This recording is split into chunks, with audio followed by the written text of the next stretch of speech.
Welcome to Meet the Author, where you can join in on insightful conversations with best-selling and award-winning indie published authors.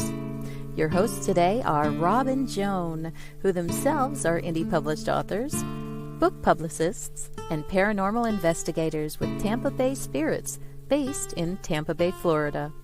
Thanks for dropping by. And now, on with the show.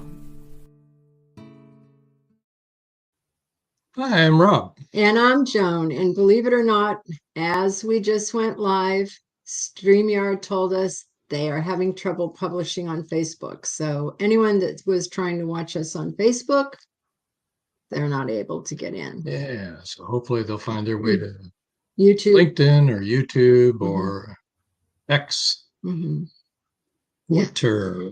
Twitter. So, Yeah. Anyway, that's an inauspicious start. Yeah. All right. Well, hello. So that's not an us problem. That's a StreamYard problem or a Facebook problem. Yeah, it's a Facebook problem, I think. Yeah. Because actually we were working. Oh. Yeah. StreamYard's saying it may be an issue on Facebook ends. Yep. Okay. Well, let's get on with the show. So. Yeah, that's all we can do. Yeah. All right. Want to let everybody know tomorrow night, WDJY 99.1 FM in Atlanta. You'll be hearing our show, 9 o'clock Eastern time.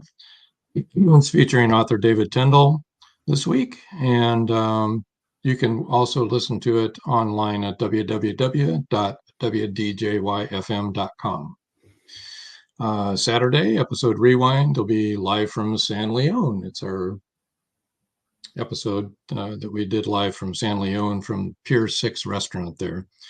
Next Wednesday, 7 o'clock live here is Randy Weir. Reminding everybody we're now streaming on X Twitter as well. And hey, the last 30 days, the top 5 downloads of the audio. US, of course, was number 1, Russia number 2, Bangladesh number 3, UK is number 4, and Finland sliding in at number 5. Wow. I wanted to tell everybody about the new release. Joy York is the author. Protective Instinct is the book. When a best-selling author refuses to write biography for an infamous mobster, the consequences turn deadly. Sounds like a good book. Sounds really good. That's Protective Instinct by Joy York. That's all I've got. Do you have anything? No, that's it. I'm sure people are going to be trying to reach us because they're trying to get in on Facebook and they can't. So Right. Our phone may be going off a lot. Right. So let's bring in our guest here. Yes.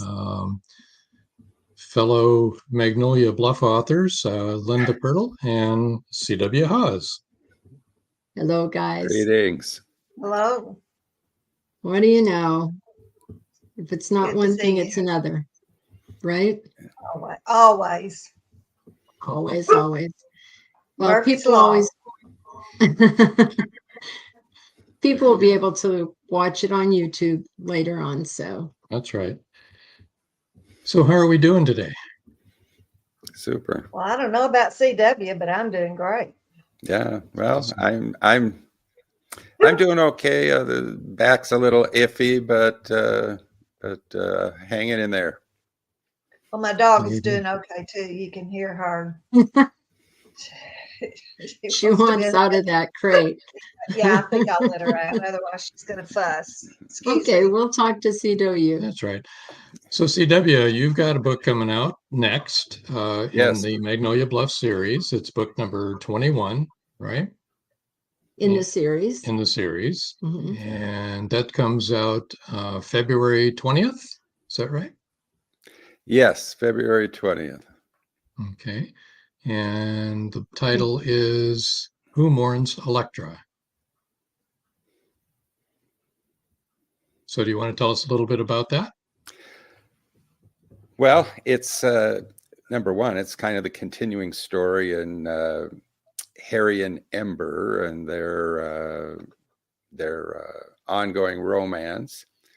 And there's a little surprise in there concerning their romance, and I don't think I want to.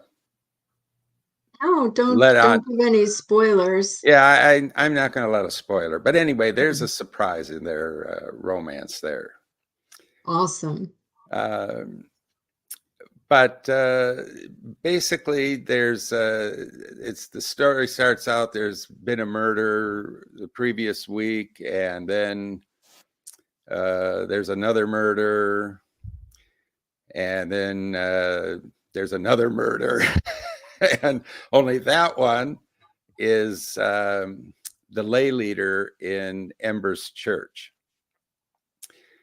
And Callie Taylor, the lay leader, and Ember have been at odds for quite a while. And so, of course, our favorite police investigator, Reese Sovereign, he's eyeing Ember as the key suspect in the whole thing. And of course, it just, goes downhill kind of for Harry and Ember at that point. But right. But we then have a couple of comments already, if I can interrupt you. Kelly Marshall says, Kelly here, I found you. Yeah, hey, Kelly. StreamYard is having trouble with Facebook. Nobody that's trying to get on Facebook is able to come in. Joe Conjal said, hi, everyone. I had trouble getting in on Facebook. Yep. Just one of those things. Didn't happen until we went live. No. Okay, go ahead. I'm sorry to interrupt you. So, well, is everything doubled for you guys? Is everything double? Yeah, I'm hearing you, and then I'm hearing you again. And same thing with myself. There's feedback, you mean? Yeah, well, yeah, it's like echo. Yeah, that's what feedback is. It's not. Is it for the people in the audience? Are you guys getting feedback, Kelly, Yeah, Joe, and Robin? I'm getting it a lot. I'm sorry. Yeah, well, that's life. But anyway, so as this, it's not for her and it's not for Joe. So hey, that's good to know. You'll be our sacrificial lamb then. Yeah. Sorry. So Harry and Ember, of course, they come under the gun of Reese Sovereign, and it's not so good. Of course, Harry has a real good lawyer, so that always helps. But the story is a bit of a takeoff on the Elektra myth, and especially O'Neill's play Who Mourns Elektra, or Mourning Becomes Elektra. And so I kind of riffed off of his title for my title. Awesome. So that sounds really good. I'm trying to find your book cover here. Everything got messed up. It disappeared.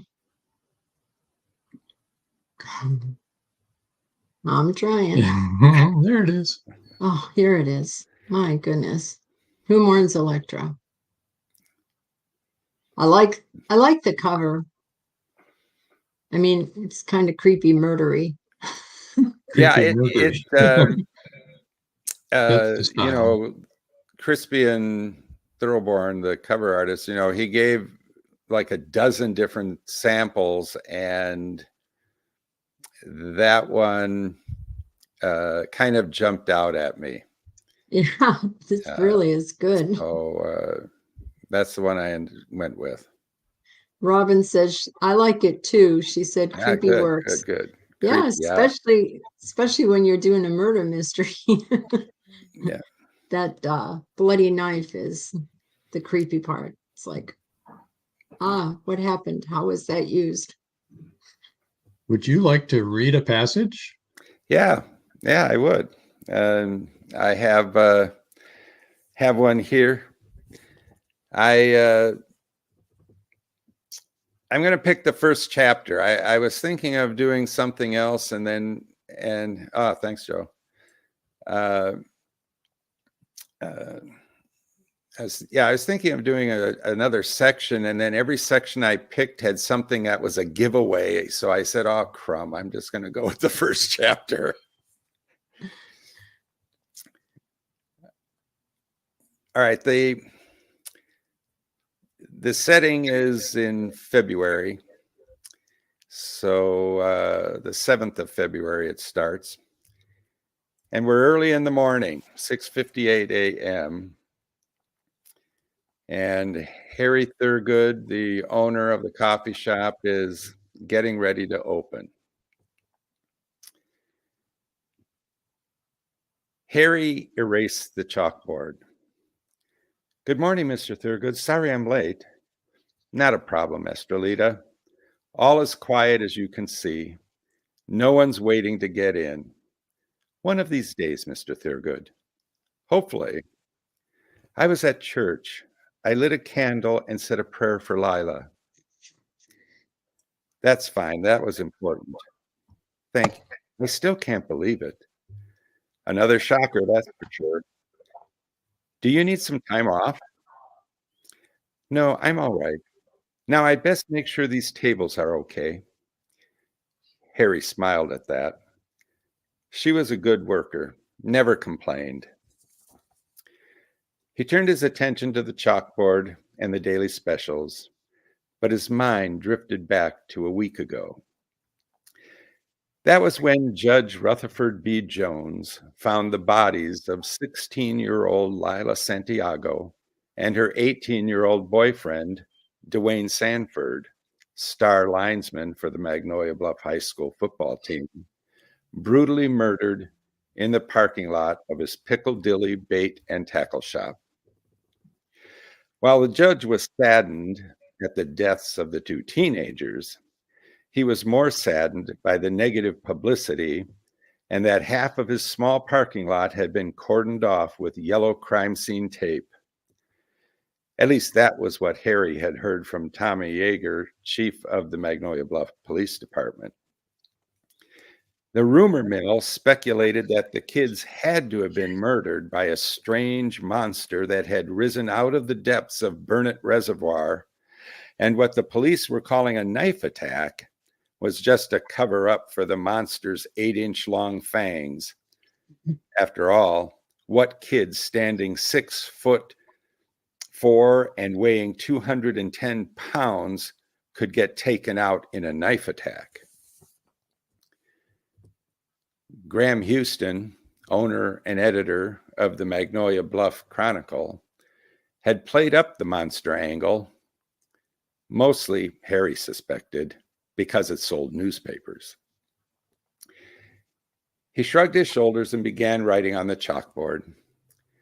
Mac and cheese, broccoli cheddar soup in a homemade bread bowl, chicken noodle soup, strawberry shortcake, homemade chocolate strawberry frozen custard, coffee of the day, Nicaragua Nuevo Segovia medium roast. The chalkboard complete, Harry unlocked the front door and set the bifold board outside on the sidewalk next to the door. The really good wood-fired coffee shop was now open for business. He noticed Fergus, the mostly reformed town drunk, coming across the green and held the door open for him. "Morning, Fergus." "Morning, Mr. Thurgood. Make sure Miguel locks up the knives. Make sure he does, because they're dancing through the streets. Dance of the butcher knives, and it ain't by Bach."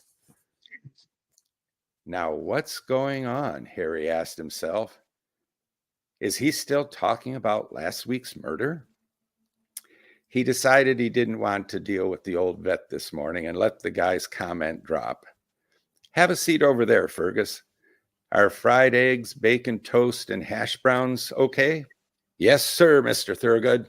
Coffee, too, if you don't mind. It's always really good." He chuckled at the joke. "You got it, my man." Harry gave the order to Miguel, who was cracking eggs into paper cups for the morning breakfast. Estrelita waved Harry off as she poured coffee into a mug and took it to the old vet. The chime over the door rang. Harry turned and saw the love of his life and fiancée, the Reverend Ember Cole, coming into the shop. With a big smile on her face, she said, "Good morning, Mr. Thurgood." "And a hearty good morning to you, Reverend Cole." She was wearing a heavy black wool cardigan that reached down to her ankles, and covering much of her Dutch bob was a black Saturno.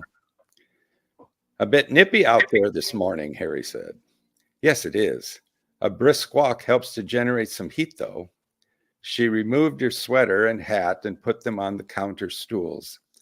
"Man, Rev, you're looking mighty attractive. You like it?" Ember twirled around to show off her new dress. It was a black A-line with long sleeves and an ankle-length hemline. The dress had a clerical collar with tabs, black stockings, black Mary Janes, and a gold pectoral cross completed the outfit. Fergus called out, "Mighty nice, Reverend. Maybe a red scarf to add some color." Ember laughed. "I'll keep that in mind." "What's with the new look?" Harry asked. "I just wanted to be more feminine." "Well, you succeeded. And quite admirably, I might add. I want to be pretty for you." "You're more than that.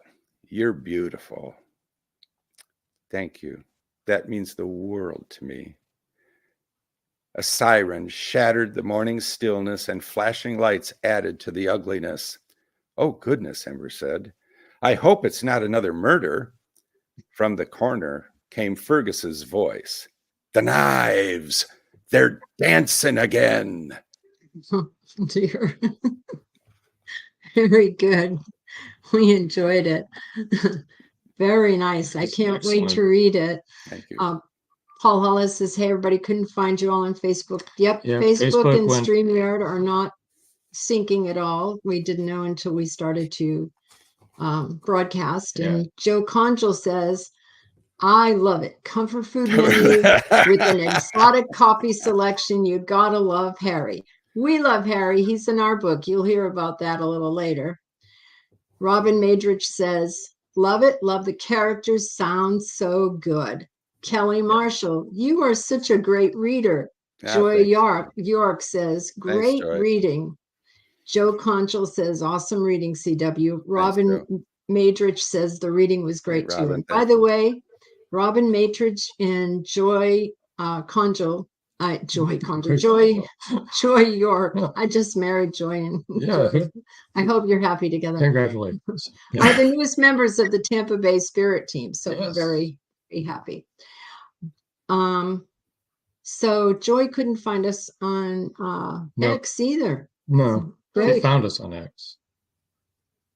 She said, She's on "Oh, X. on X." Yeah. She just Okay. must. On X. She Okay. transposed. You No, had a dyslexic on. moment Yeah, there. you go. And Kelly Marshall says, "Harry's is very Cosmo." Yeah, well, Yeah, Harry is very very Cosmo. Cosmo.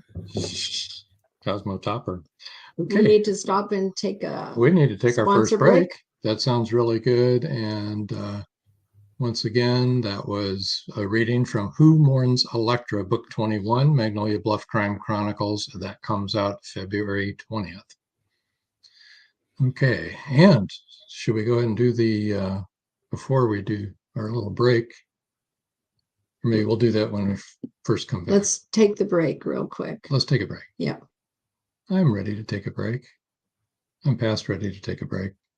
Fine. The clock is ticking. Can Gracie uncover the truth? Philip Pliant is the wealthy opportunist plastics dealer and CEO of Pliant Industries. He's also a master thief, creating a pervasive threat to the manufacturing infrastructure in the Caribbean islands markets. With the cartel as his stealth client, the naive city leaders have been seduced, enabling the production of more than three-dimensional building materials. The expected profits are monstrous. Is the art group now led by Gracie and the family heirs, strong enough to win against this predator? Can JJ's cats act on the root cause analysis in time? Will Gracie be able to squash Pliant and the cartels? Gracie never considered their lives would hang in the balance. The clock is ticking. 5, 4, 3.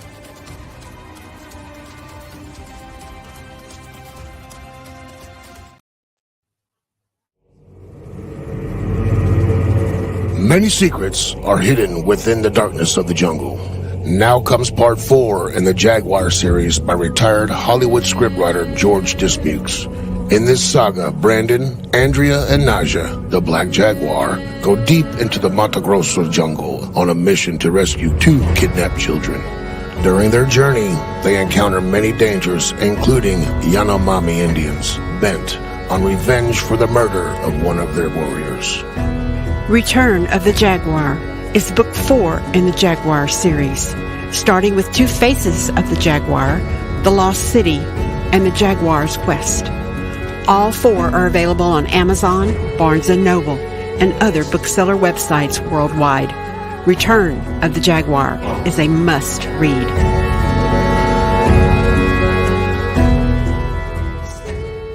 It's 1919, and Eric Laska returns from the war in Europe.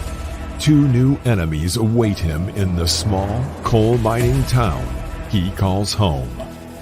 One is a threat to his relationship with Rebecca, the love of his life.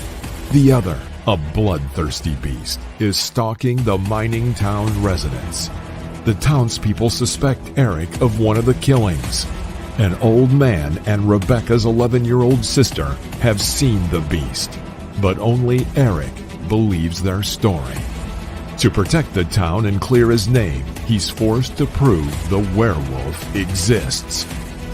Available on Amazon. The Horror Within by Marjorie Swift Doring. And we know that's Deering, but that's okay. We're back. Nassim Pramali says, "Dear brother-in-law Chris, I didn't know you had such a good eye for dress styles. A nice red scarf that put the cherry on the ice cream." Sorry, my Bostonian just came out there. Scarf. Okay, before we talk to Linda, let's get CW's information up here. And this is where you can reach CW. It's www.cwhawes.com. That's for those that are just listening, that's CWHAWES.com. And his email is cwhawes@cwhawes.com. That's pretty easy. And the book giveaway for everybody, once this is published, the first 3 people to email cwhawes@cwhawes.com will win an ebook copy of Who Mourns Electra upon February release.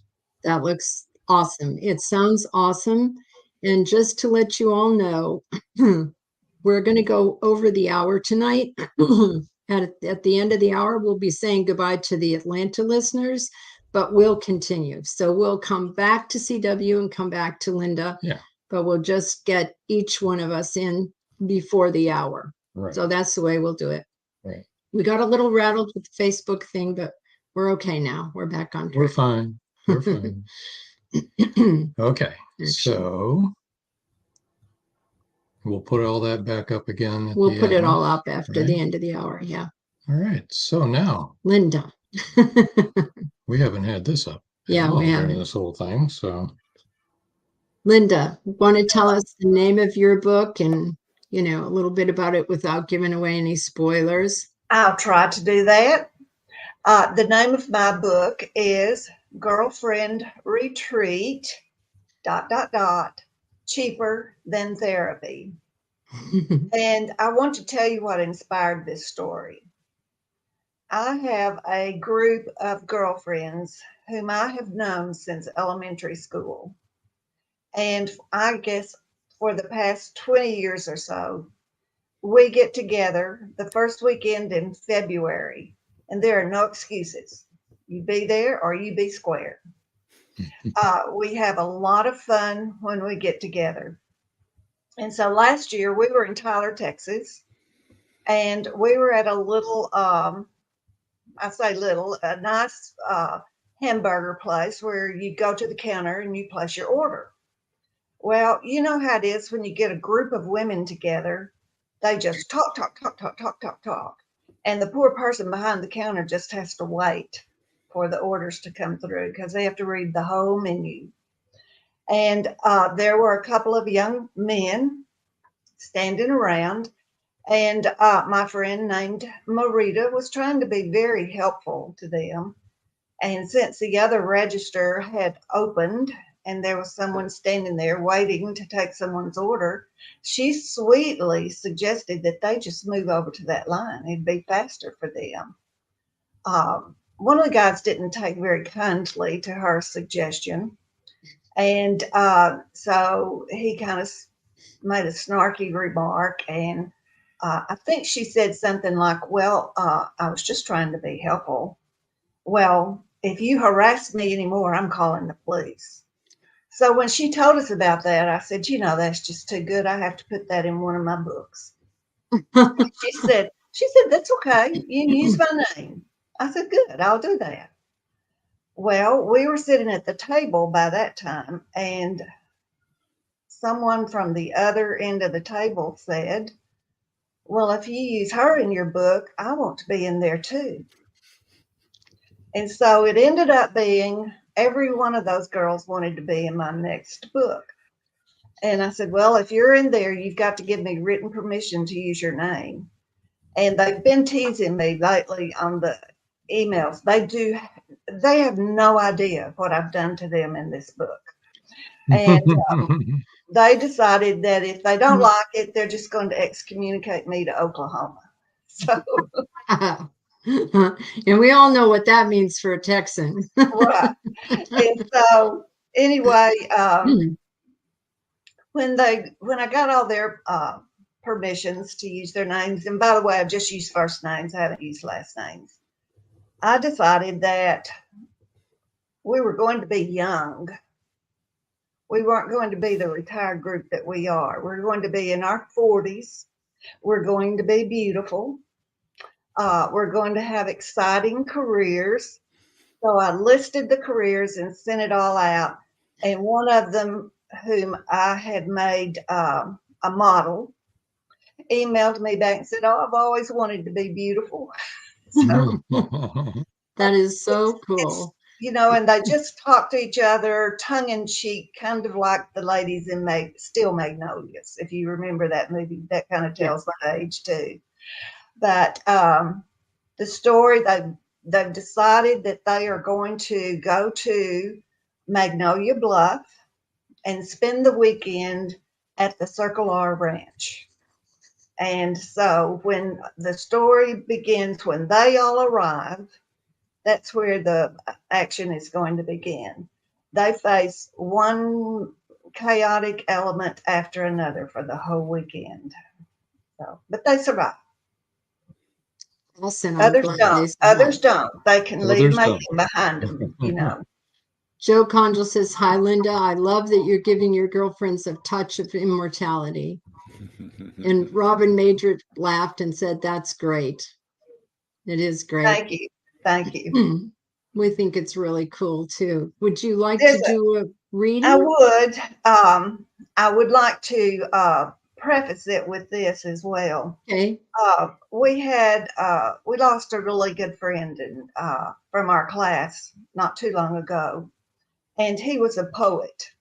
And he was really sick, and I called him one day, and I said, "Would you write a poem for me to use at the beginning of the book?" And he said, oh, yes. He said, Linda, you have given me a purpose for today, because he was in a lot of pain. And so I want to read the first stanza of the poem that he wrote. Fabulous friends are always completely faithful and true, and never hesitate a moment to circle their wagons around you. I had specifically asked that he write about friendship, and that's just the beginning of the poem.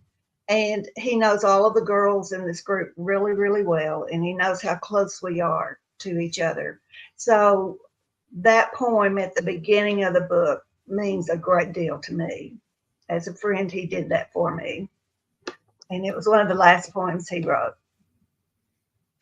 So, as the section that I'm going to read to you right now, the women are at the Circle R Ranch. They are sitting around the pool. They're going to relax. The maid has brought snacks and drinks and what have you out there. Romero Martin is there with them. He's the only male sitting out there now, or standing, but he is their chauffeur for the weekend. But he's also their bodyguard based upon some things that happened in Magnolia Bluff prior to their arrival. So every year the tradition is we have to tell a funny story about something to us during. These girls like to ham it up and like to show off and entertain each other. And so that's what's going to happen in this particular scene. The show began. Sharon, the MC, held her mic out for Anita.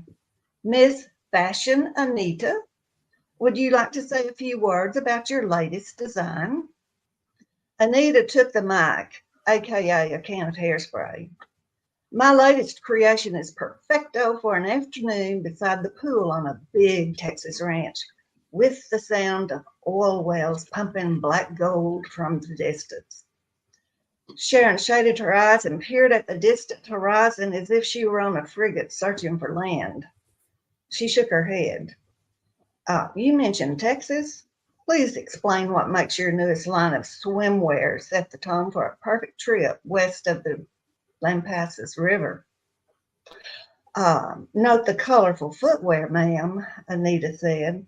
Well, how could she not? Heckled Janie. The remark brought a round of laughter from the audience. Jana gave a loud, indignant harump. With one hand on her hip, she shook her head and said to Anita, you know, some people don't appreciate high fashion when they see it. She swiveled on one foot and extended one leg to draw attention to the hand-stitched boot with pink tulips floating up the outside. She looked at Anita. They need to know, don't you think? Anita nodded. You see, ladies, we're city girls. We've heard all about those wild redneck cowboys and how they like to grab young innocent females, throw them on their ponies, and ride away into the sunset. They can only hope, said Barbara. But innocent? Those two? I don't think so. I bet they'll be disappointed if they aren't abducted, said Janie. And we'll never hear the end of it, Caroline remarked.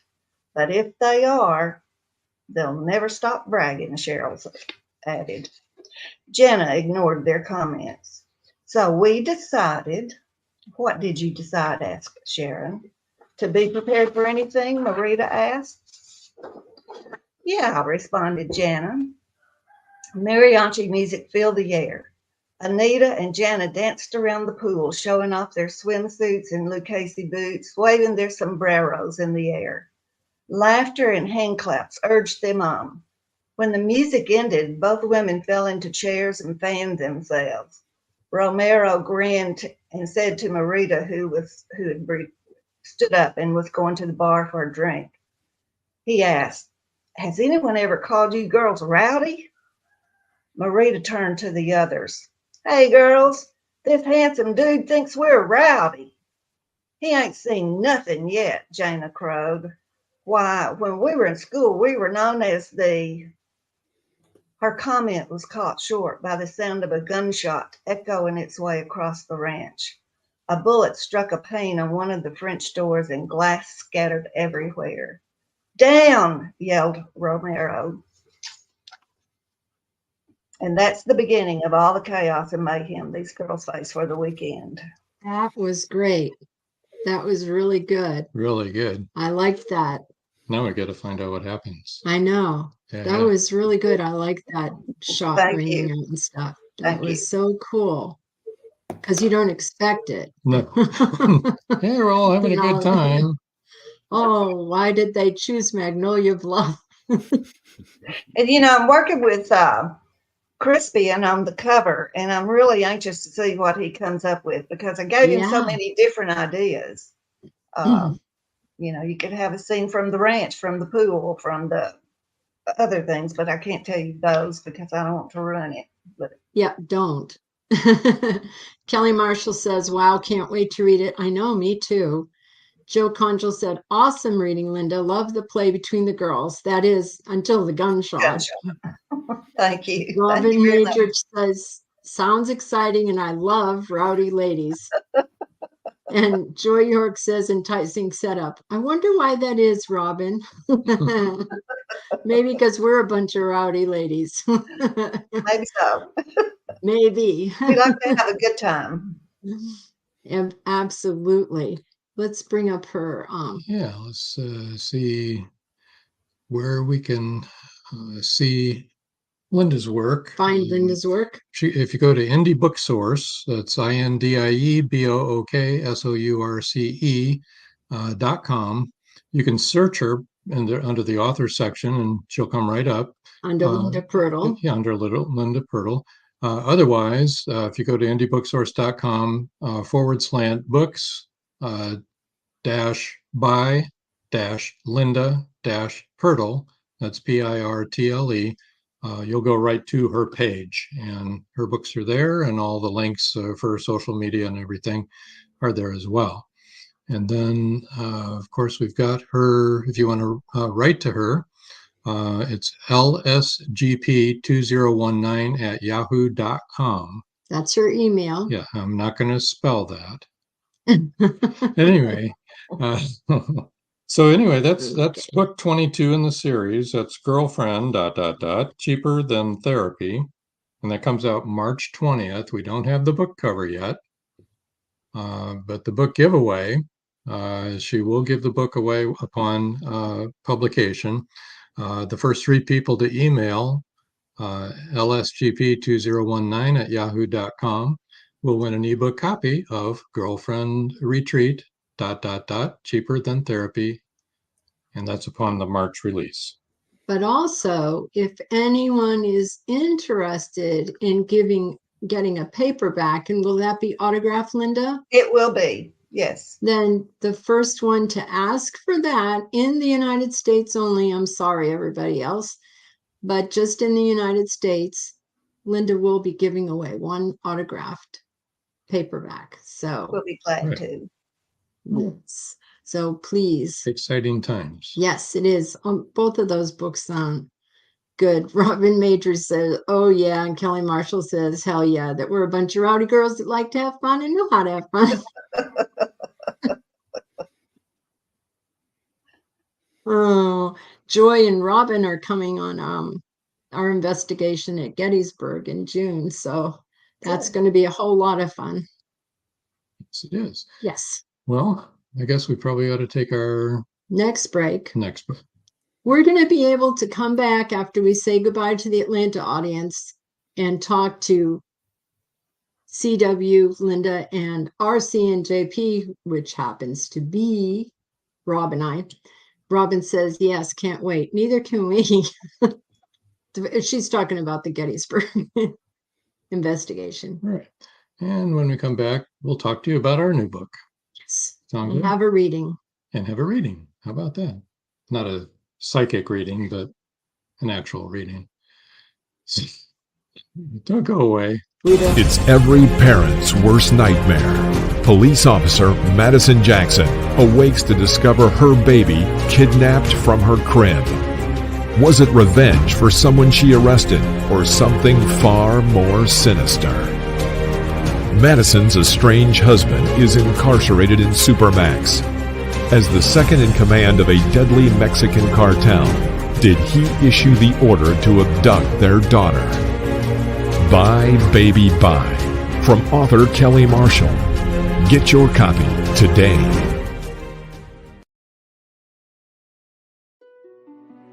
Paradise, my prison.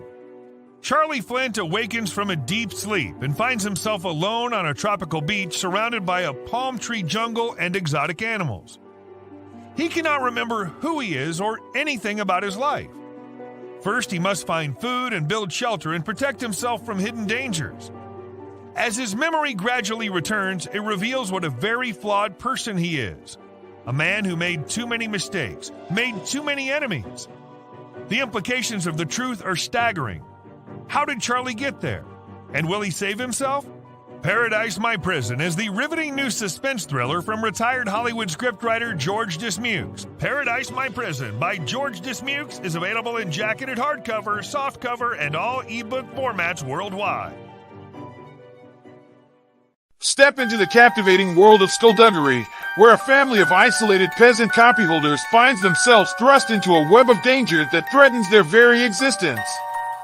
Set against the tumultuous backdrop of the English Reformation, this meticulously researched historical mystery unfolds with a cast of both lovable and despicable characters, immersing you in a fully realized world that's both utterly believable and fantastically unbelievable. Author Paul Rushworth Brown weaves a spellbinding narrative that transports you to Yorkshire, England, in the 16th and 17th centuries, offering an authentic and gritty portrayal of peasant life. The pages come alive with vivid descriptions, crafting an atmosphere that pulls you deeper into a story of crime, murder, and suspense like no other. Hi, I'm Paul Rushworth Brown, author of Skullduggery, Red Winter Journey, and Demon Courage, just recently released. I hope you enjoy Skullduggery, the second edition. Cheers. Yeah, we're back. Yes. So you want to tell us about the book? Sure. Our book's, the name of it is called A Chance of a Ghost. And we wrote it, or we're writing it. We're almost done with it. Danny and Maria, they moved their family from Tampa to the outskirts of Magnolia Bluff. They found a 150-year-old old Victorian mansion, and they spent the last year and a half renovating it. It had been abandoned for years. And during the renovations, they would hear noises and floorboards would creak and that sort of thing. And they didn't think a whole lot of it until their son woke up screaming one night that there was a shadowy man at the foot of his bed. And so Danny immediately called his cousin in Tampa. And so Mike and Maureen are investigators with Tampa Bay Spirits. Which is a real team that we belong to. And Yeah. as I said, Robin and Joy now belong to. Yeah. So as soon as they got the call, they headed out to Magnolia Bluff. And Maureen sees a shadowy figure walking through the house. And the closer they get to Magnolia Bluff, Mike feels like someone's going to be murdered. And he starts having these visions of it happening. So we don't know what's going to be happening, but Mike and Maureen are going to be doing investigations. They're going to be real investigations like we do. And then there's also that murder element. We don't know who's going to get killed. Well, we do, but you don't. Yeah. So you're going to have to stay tuned. But anyway, we would like to read the first chapter. Would you like to do the honors? I will read the first chapter. All right. This is Chance of a Ghost. It's book number 23 in the Magnolia Bluff series. 3 years ago, it was a warm June night in the Texas Hill Country. Crickets were chirping their monotonous song while a gentle breeze occasionally made its way through the open windows at the station. The duty officer sat diligently at his desk, trying his best to stay awake while listening to the static on the police radio behind him. He never looked forward to his turn in the barrel, watching over the sleepy little town of Magnolia Bluff during the night shift. Fortunately, he had the hourly check call from patrol to look forward to. If he was lucky, there would be an occasional dog barking complaint that he could dispatch him out to resolve. So far, the crickets were making more noise than anything else in town. As the clock made its way closer to 3 a.m., the dispatcher's eyes were getting very heavy. Suddenly, the 911 line lit up and exploded with sound. He leapt into action, almost falling out of his chair as he spun around to grab the handset. 911, what is your emergency? He demanded. There was no response on the other end of the line. He repeated his request, 4 times with the same result while he wrote down the address to relay to patrol. The call terminated on its own. He grabbed the radio microphone. Dispatch to Alpha 1. Alpha 1, go ahead. We have a 911 call out at the old Farnsworth house on Baseline Road, and there was no one on the line. Over. That place has been empty for years. Are you sure that's where it came from? Maybe it's a glitch in the system. Over. No doubt about it. Chief Yeager won't be happy if we don't follow up. Head out there and check it out. Over. Wilco, out. Officer Jenkins hit the lights and siren and sped off toward the Baseline Road. He knew the Farnsworth house had been abandoned at least 5 years ago when old George Farnsworth passed away. That was before he had even joined the police force. He had always heard rumors of dark things that had happened there leading up to Farnsworth's death, but never had any confirmation. Patrolman Jenkins ruminated about the possibilities during the entire 10-minute drive, feeling more and more apprehensive as he neared his destination.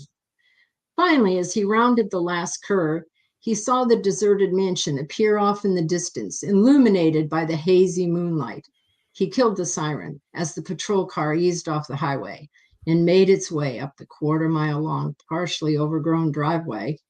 About halfway to the house, the patrolman slammed on the brakes. He rubbed his tired eyes as he stared intently at the massive house in front of him.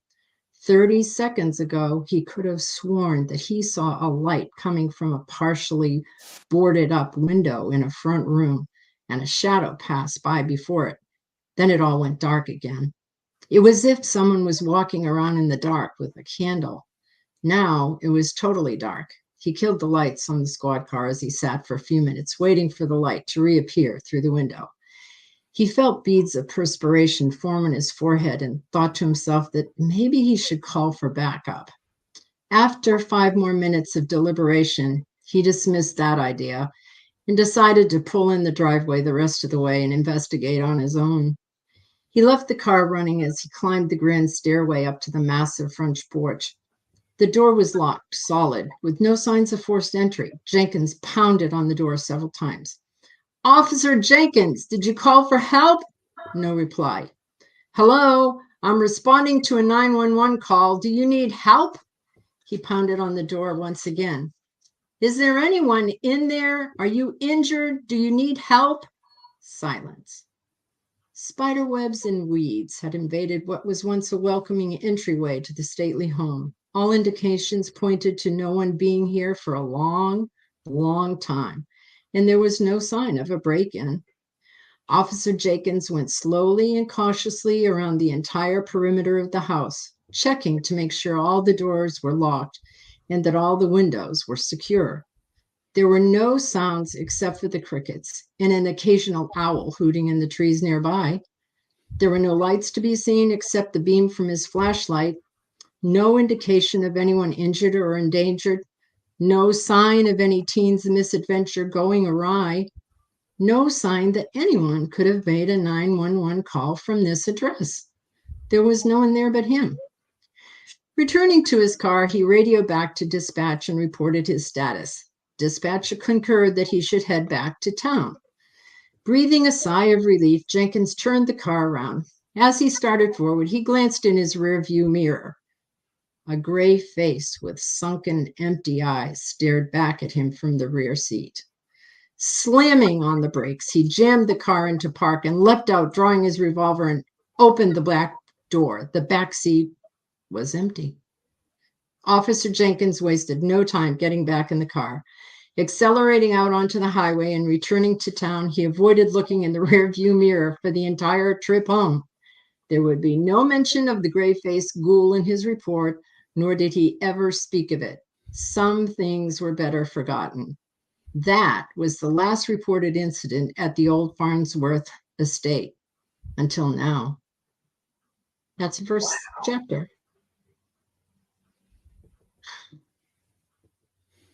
Joe Conjol says, great title. Yes, thank you. We like it. Robin Major said, love the title and the premise. So that's it. That's it. That sounds enticing.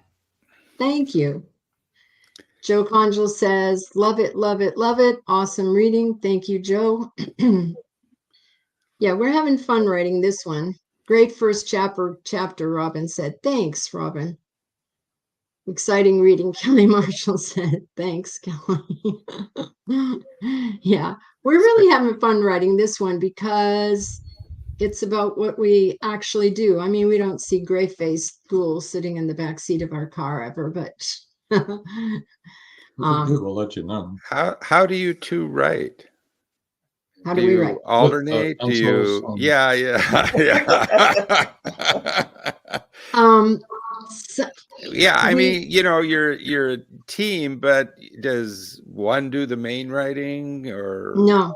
What? We both write, and like I'll have an idea or he'll have an idea and he'll write it all down, and then the two of us go over that and we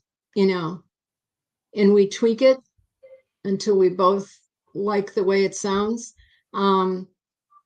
There have been a number of things in this book that he's thought of and said, let's go this way, and other things that I've thought of. And I said, okay, this is what I want to do. So, whose ever idea it is for whatever we're doing then kind of takes the main run with it, but it all works together. It all meshes together.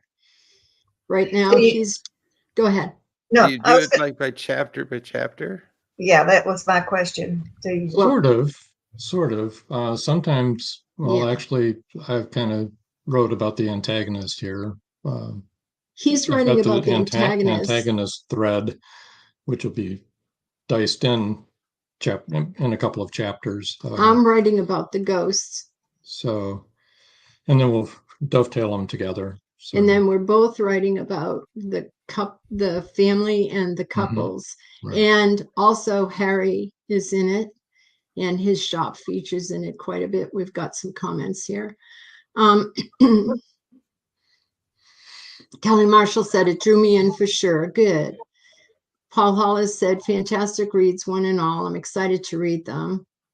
Joe Conjal said, question, can you tell us how your collaboration writing works? You both write the chapters. How's that, Joe? CW beat me to the question, he said. Do you pretty much, do you pretty much know how it's going to end when you start developing the story? No, we're pantsers.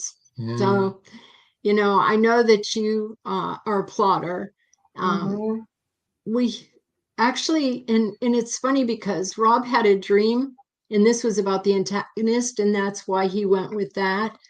And then I had one about the ghosts, about a different spin on how we present them, completely different than we talked about for the book, but I really like it. So that's how we do it. And like I said, now he's had the idea for the antagonist, and then we've gone over all of that and figured out where to put it in and honed it down. We both do that part, so it's very collaborative. Kelly Marshall said, you're so busy with other things in your life. I'm impressed you're writing a novel. Thanks. Mary Ann Eckert says, Linda, we can't wait to read your book. Joe Conjal said, who does the typing? We both do. I'm on my computer and he's on his. So on both, and then but anyway, Kelly, maybe we have a ghost writer. Whoa. We do not. We are writing it ourselves. The ghost isn't doing it. Well, we need to let people know how to reach us, and then we can sign off. Okay. There you go. Sure. Good idea. Okay. This is very weird. Yes. So our website is carternovels.com. Easy. CARTERNOVELS. And our email is carternovels@AOL.com. That's how old we are, folks. We're still on AOL. And our book giveaway is the first 3 people to email us at carternovels@AOL.com will win an ebook copy of A Chance of a Ghost upon release in April. That's April 20th, I guess. Don't have it out there yet, but that's what we're targeting. And so right now we need to say, yes, everyone sit tight, stay right where you're at. don't leave. We want to thank and say goodnight to all of our listeners in the Atlanta area on the radio station. Please join us again next week on Meet the Author podcast, same time, same place. Hopefully Facebook will be up and running by then. Yeah.